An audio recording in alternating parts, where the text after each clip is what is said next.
It's the Locked On Flyers podcast for Tuesday, October 18th. Your daily dose of Flyers news, analysis, and high quality content that is kind of terrified of the state of Florida right now. Yeah, I can understand that. You're Locked On Flyers, your daily podcast on the Philadelphia Flyers. Part of the Locked On Podcast Network, your team every day.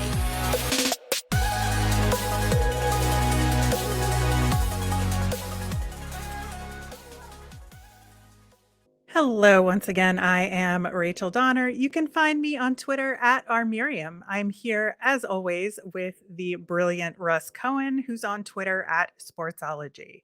Thanks for making us your first listen every day. You can follow us on Twitter at Locked On Flyers. That's where we post about Flyers news and our episodes. You can also email the show at lockedonflyers@gmail.com. We've got a mailbag this week, so get those questions in now. On today's show, we've got a whole bunch of Flyers roster movement to talk about. I believe we have some statements by head coach John Tortorella to ruminate on. Plus, we've got a preview of the road trip back-to-back to Florida to face Tampa and the Panthers, plus a Phantoms update. So a lot to get to on today's show. Locked On Flyers is free and available on Apple Podcasts, Spotify, Odyssey, wherever you are listening. So subscribe. You'll get all of our episodes here on the Locked On Podcast Network. Plus, we're over on YouTube, so you can watch us over there. So right after we recorded yesterday's episode, and literally the second after we hit stop, the Flyers activated Felix Sandstrom. So the Sam Ersson question is kind of moot, although the discussion could in some ways apply to him as well in terms of the timing I of think it when we would does. put him in it. Yeah.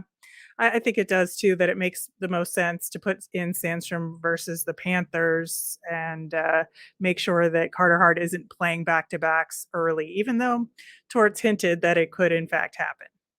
I mean, to me, there's no reason to do it. Like, why would you do that? Like, you have a backup for a reason. Start the backup. If you have to replace him, fine. But I don't understand why you might just tell Carter Hart, hey, you're doing back-to-backs. Like, it doesn't make sense. Yeah. Sam Ersson did start for the Phantoms on Sunday. We will talk about that later in the show. And in addition to all that, we've got Rasmus Ristolainen on IR officially now, which is not great news. No, it's concerning. Again, the biggest fear for me for this Flyers season is, they get through it. Sure, they do better than you expected to. Sure. But with the exception of a few guys, there's not going to be as much development as you hoped because, again, you have to have a certain amount of your core players in there to have these young guys develop, and you can't have them coming up and down every, game or two the whole year without any continuity that way. It's hard to gain anything.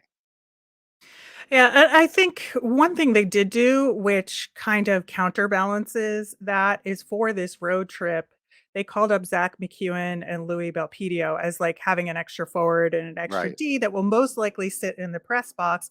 But because you're on the road trip, you need those extra bodies. And I'm Yeah. not saying, those guys wouldn't be okay if they had to slot in, but I think that it's important to note that it wasn't more prospect oriented guys that they Correct. called up for this purpose. So I think that's a good sign. That's a good sign. They did that the right way. No question about it. You know, the one thing I worry about is the teaching, as far as the teaching of young players. And John Tortorella came out today and he said, this is a young, dumb league. And without reading the whole quote, then he goes, it's hard to teach thinking when you have a player who has smarts and goes to the right places. That's a guy that's well on his way to being a good pro. And it's like, I get it, John. When you have Noah Cates, it's a lot easier to teach him because he's already got 75 to 85% of it down. But when a guy's got 50% of it down, it doesn't mean he's not worth the extra, teaching that it requires. And there's a player in the Flyers lineup right now as a young player who had horrible hockey sense, and it's much better now. And I'm not going to out him as because I don't think it's important. But the point is, it could happen, and I've seen it happen. And if it were a young, dumb league, then the Avalanche would have been a bad team. Yeah, I find it interesting that he phrased things in that way when not only Noah Cates, but Tanner Lazinski went through a full college experience Yes. here and really understand their own game in a way that a lot of younger players don't because they had that teaching hockey experience through college But and it's the different teaching. NCAA See, game. the college game is more defensive oriented, and it is built on a little bit more strength because there's a lot of older players. So that suits John. So John's just basically Mhm. saying, this is why I'm telling you my system is so good because everybody else's stinks. Like, I don't understand why he always has to do that, because again, he creates a lot of, uh, opposition from within the league with other coaches, with other scouts, with, other organizations. That's part of, rubbing people the wrong way, and it just seems unnecessary. Yeah, it's like you won 2 games. There's no need to get into this yet. Right. You You don't got a need to whole do that season. deflection. Right. Yeah. Yeah, wait till you lose a bunch in a row Right. You before you lose 6, start 7 getting on the road. agitated like that. Exactly. Yeah. Yeah, I think that would have been the better tact to take.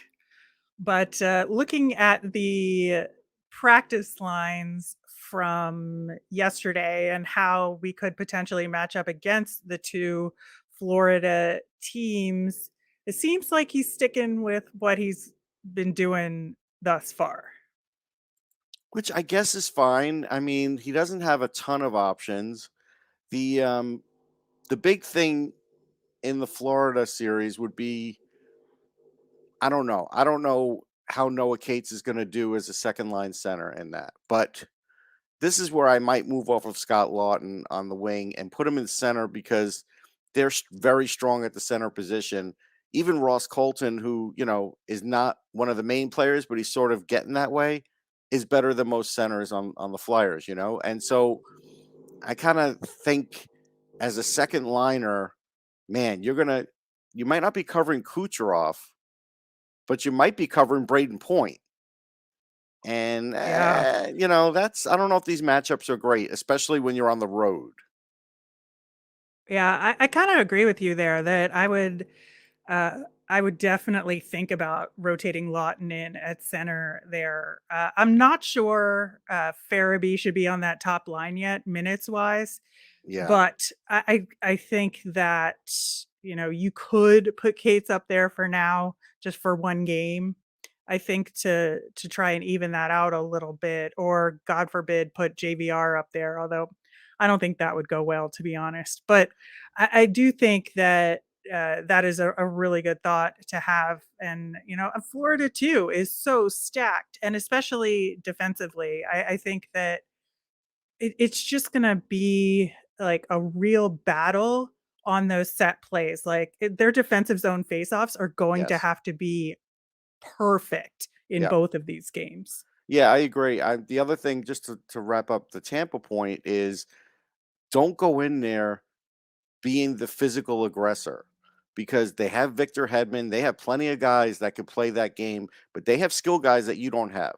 And that's what I worry about. Then when you go into Florida, don't let Matthew Tkachuk drag you completely into the gutter, because that's going to be the easy thing for them to do. And Tkachuk is going to try and do it. And if he does it, he's going to beat you because he's already more than a point a game there.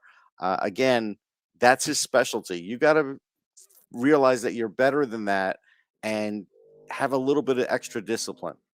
Yeah, I think that's gonna be huge as well because even though the penalty kill has been playing relatively well so far, you cannot put yourself in a situation where you have to utilize it all the time. Yeah, Like these you two you power need. plays are way above anything they've Yeah. faced.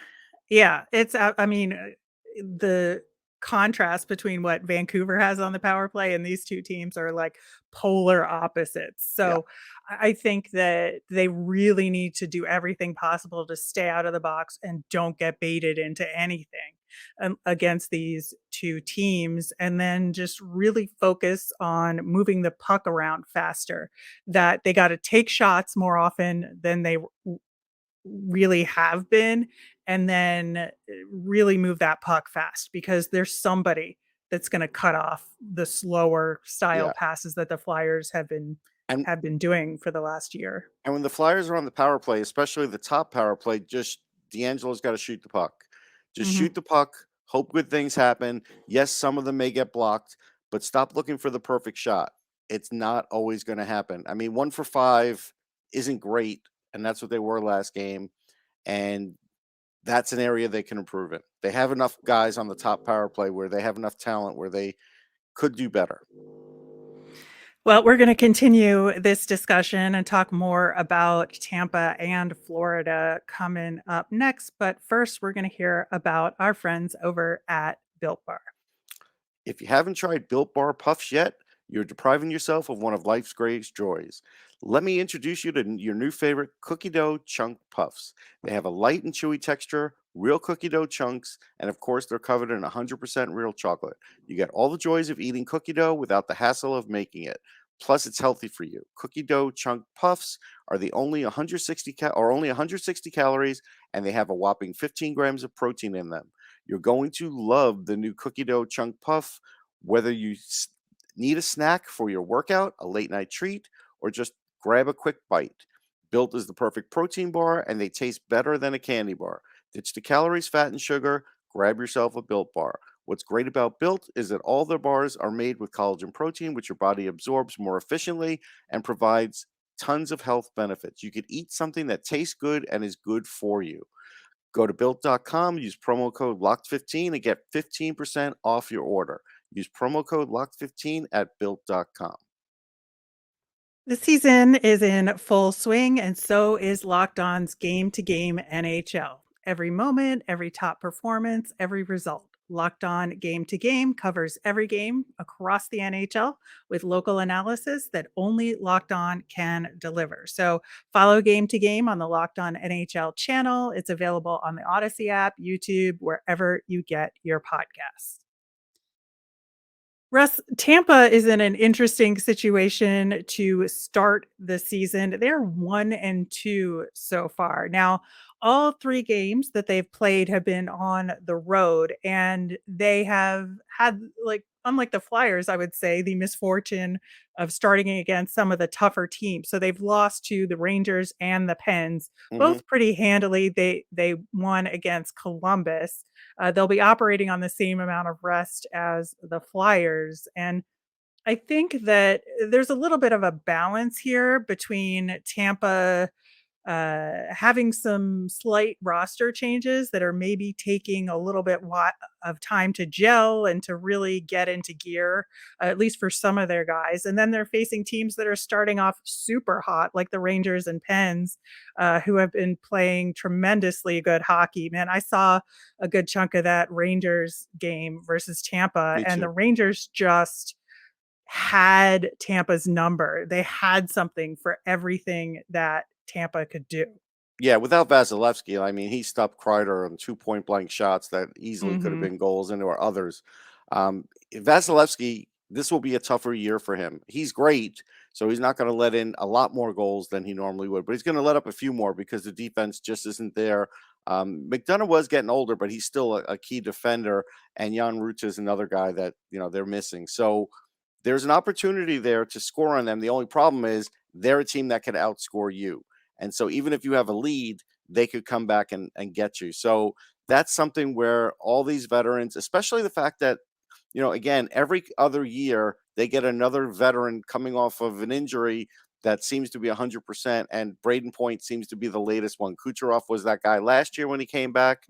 Braden Point's now back, and he looks tremendous. And just normally he is hard to cover. And so, you look at these guys, and that's a big challenge. And then, that's something I feel like the Flyers have to really key on. And so I hope when they look at it and say, we really have to shut down their top 6 somehow. Yeah, I think that's gonna be huge, and Steven Stamkos, I think, is one of those guys that's Yep. gonna be trouble. He's got 4 goals so far, just off to a banging start to the season, and, he's, like, ageless, He is. he's He's one of the great goal broken, like, 2 scorers. years ago, he was broken, and now Yes. he's, like, seemingly back to where he was before that. Yeah, he's one of the great goal scorers of his generation, and he'll be like Lemieux in the sense that you'll look back at him and you say, "Wow, look at the goals per game," because he missed so many games, and it'll be shocking Mhm. how good it is. And so, yeah, he's a danger, especially on the power play, man. Yeah, and, like we were talking about in the first segment, like, Tampa's power play is just lethal with all of those different weapons, and their puck movement is absolutely extraordinary, and they have such great anticipation. They have their power play system down so well that they just know where each other are gonna be at any given moment and can make those blind passes that the Flyers try and can't execute on sometimes. But I do think that there's a way that the Flyers can use the aggressiveness and the physicality that we've seen so far, but not crossing a line Yeah, to that effect. it'll And be I a think good test for Travis Konechny too. Let's see, where he's at. He started off Mhm. hot. Right now, he does have to be a leader, and Torts has put a lot of pressure on him because we're going to talk about more injuries. We can talk about it now. I mean, I don't think Cam Atkinson plays on this road trip. I'll just come out and say it. No. And, we said yesterday, at least I did yesterday, that I'm gonna get concerned if he doesn't play against the Preds. I think that's when I start to Yeah. get concerned if they haven't given us an update in the Well, interim. the But thing is, I get that you would wait until that point. I'm not waiting to that point because he's not even practicing. That's my worry. yeah, that is something to worry about, and I think that especially for him, he's the guy that shoots a lot, right? Yes. So, or And at he least does have an injury ostensibly. history too, by the way. Mhm. Mhm. And so I think the key to this game is really turning the Bolts north-south game into an east-west game. Yeah. And that's where the Flyers can compete in this one. I think the game against Florida is going to be slightly easier, but also slightly harder at the same time because the Flyers will be coming off a back to back. And, Florida, I think, has had a little bit of an easier time of it than Tampa schedule wise. I Mhm. think their two wins were against the Sabres and the Islanders. So Mhm. definitely weaker opponents thus far, although they will have played Boston last night as of recording. We don't know the results of that game. So they're going to be a little tired from having to go from playing two weaker teams to playing a really tough team, kind of the similar situation the Flyers are in right now heading into this back to back, but from the opposite perspective. So I think it's a really interesting one to try and suss out. It is. Either goalie is good. So whether you get Bob or Spencer Knight, there's no big break there. Hmm. Their defense may not be as good as it was last year. I get it. Still very fast. Still a lot of offense. Maybe more toughness now. So now they can play more of a Torts game if they need to. We talked about that. But the overriding factor here is they still have some of these veterans. Like a lot of people are writing off Patrick Hornquist. He does already have a goal this year. He's a guy that goes to the net. So if it's Carter Hart, if it's Sandstrom, it's probably Sandstrom. Like that guy's going to be in your kitchen the Hmm. whole game, and he's not going to leave. He's not going to be like a once in a while thing, like sometimes we would see on the Flyers. So that's something where that could be that could wear on a younger goalie. And that's what I worry about because Sandstrom is coming into this game, assuming he plays in the same kind of way that Carter Hart did with Yes, very, very limited preseason cold. He's coming in activity. cold. Yeah, so to come into a game against the Florida Panthers is like a really tall order for him. Yeah, I don't like the fact that any of these goalies are coming in cold.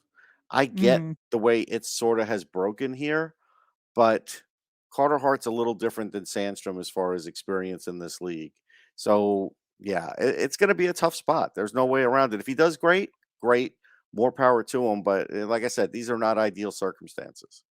Yeah, I think I'm just grateful he had a few of those NHL games at the end of last Yes. season to at least kind of get his feet wet, and so he at least understands what the routine will be going into it, and he can, get his head straight before jumping in the net. But I am also really worried about Matthew Kachuk. I Oh, think yeah. he has a lot to prove on this Florida team, And, kind of the big swap between Florida and Calgary was one of the biggest things that happened this offseason. And I just think that he just really, really is raring to go. He is leading their team in scoring thus far, and And I he's a think he's jerk going on to the be a ice. menace.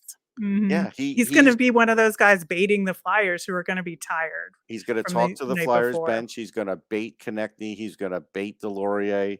That's what he's going to do. He's not Mhm. necessarily going to fight, but he's going to do that. He's going to say things to the goalie. He's going to be a pain in the crease. That's what he does. Besides having, a lot of gifts offensively too. So this is a game where I know John wants to have the toughest team around, but when they get into Florida, that's a game where, like you said, coming off a back to back, be prepared for a physical battle. Absolutely. All right. Well, we'll talk more about the Florida game on tomorrow's show after the Tampa game. We'll see what adjustments will need to be made for sure. Up next, we are going to check in with the Lehigh Valley Phantoms. Russ, it was a interesting opening weekend, I would say, for the Lehigh Valley Phantoms. A split decision. They won in overtime against Wilkes-Barre Scranton, although the fact that it got to overtime was a little irritating. Then they lost to Hershey on Sunday 2-1. So both very close games, very closely contested games. And I would say, my biggest takeaways from these games is that the Phantoms, man, they just need to shoot more. This is like definitely a rollover from last season, and Hmm. they were outshot Saturday 40-22. And especially some of these prospects that we're trying to develop, like if they're not taking advantage of this AHL time to just take extra shots, like that is not good. And then well into the second period on Sunday, they only had 5 shots on goal total. Yeah, It see, was this is unacceptable. atrocious. It's really unacceptable. It's one of these things where, young players are still going to do a lot of what the coach wants them to do, 99% of it. So even though you and I may want them to shoot, if the coach is saying do this or do that, and they're not going to just, override what the coach says because they want to get playing time. Uh, Ian LePerrier, as badly as he did this year, is under even more pressure now because clearly Torts is just like, you're on your own, buddy. Don't worry, just have some structure, and a lot of these players have to develop, and some of them need to play for the Flyers next year. They have to because they're going to be under cap constraints. Yes, the cap's going to go up, but they're going to have other things. They're going to be able to sign maybe 2 players, but they're going to have younger players that are going to need to play, and they can't fail this year. Like if they don't make the playoffs, I might ease up on them if they just got edged out the last game or two of the season, but they played well all year and there has been a good step forward. When there's still issues from last year remaining now, that's not good. And we can't give LePerrier a pass and say, well, he didn't have a players because Torts held on to him very long, because Torts didn't really hold on to him for very long. Like they've had a while down there. And so I'm not going to use that. And we just need to see them develop offensively, and the defense has to do good too. I do think their goaltending's fine, right? Like I'm not Yeah. worried about the goaltending in the least. Yeah, and Grosnick had 38 saves on 40 shots Yeah. Saturday. I mean, I did mention they got well outshot, and Troy Grosnick looked incredible in that game. Have to give him credit. And then Sam Ersson, getting sent down and then playing that day at 26 saves on 28 shots, and he saved their bacon multiple, multiple times, especially when the Phantoms were on the PK. I think if I remember correctly, Hershey had like 5 power play opportunities, and Urson was absolutely spot on in that game and kept it close and was really the only reason why they were keeping it that close for most of that game, I would say. Um, what I will say is, despite allowing that last second goal to tie it up to Wilkes-Barre Scranton, their overtime was the most dreadful 3-on-3 overtime I have ever seen. There was zero That's disappointing communication. with Cam York there, especially. Well, I don't know that it was really his fault. I'm going to say. It was really like there was no plan. You would see them bunched up too much. The communication was not there. There were missed passes, So that's you know. coaching. Yeah, it was all coaching and positioning. There was just no system at all going into them. So that is something, I hope they don't have as many overtime games this year as they did last year. So you're not But predicting a lot of overtime wins, are you? well, not if it continues like this. I think they Right. really have to get their act together on that. Maybe they haven't practiced it a bunch yet, but it's still no excuse to have it look that bad. No, I mean, Um, they have some top flight players. Like, again, someone like York who could really take charge in 3-on-3. Again, if the other guys don't have a good game plan, you can't do it all yourself. He's not Cale Makar. yeah. I will say, speaking of those good young players, Elliot Desnoyers scored in both games. He scored the first goal of the Phantom season, and the goal he had against Hershey was just gorgeous. I mean, the intelligence and the Mhm. moves all together there. And I think this is really going to work out for him in Mhm. terms of getting confidence and just getting what he does well and Yeah. scoring goals and deking people right and left. If he gets this nailed down at the AHL level and then just has to adjust speed wise to the NHL, maybe next season, I think that's the right path for him based on, small sample size again. But I think that he's doing his thing really well so far at the AHL level.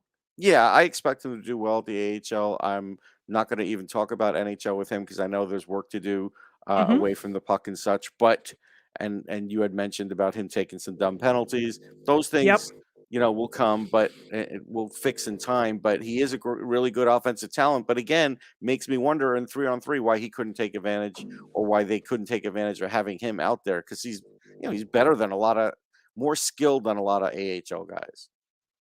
Yeah, he really does, and it showed. I think that it's gonna take some time to figure out with them what combinations are gonna work well together in order to get guys like Denoye and guys like York the right kind of chances out there, but I think there is hope for this team. I've been No, a is little Wiley negative the so far, Yeah, but this weekend I was kind of tied up, so I didn't see any action. But is Wiley the next defenseman out there? I think he's on that second pairing, Yeah. um, or either the second or third pairing, depending on Okay. what you want to label them. Because I think Hogberg and Adard were a pairing, and Ginning and Okay. Wiley were a pairing in Okay. one of the games, and so you get those are kind of interchangeable, I would Yeah, say. because I would think Wiley, even at this point, is better to use 3-on-3 than Adder right now. Hmm. Until he gets more experience. Yeah, I think so too.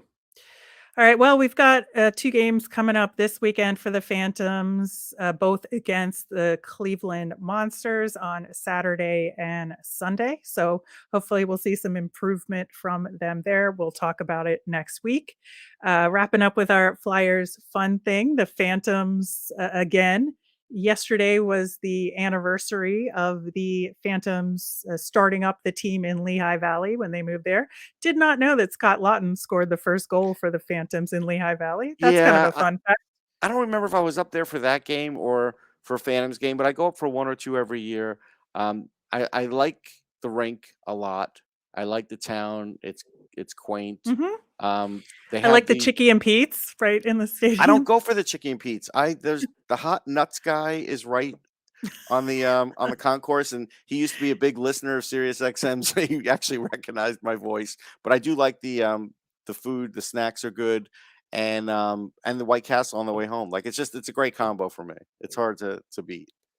All right. Well, I'll get some crab fries for you then. I'm not big on crab fries. They're all right.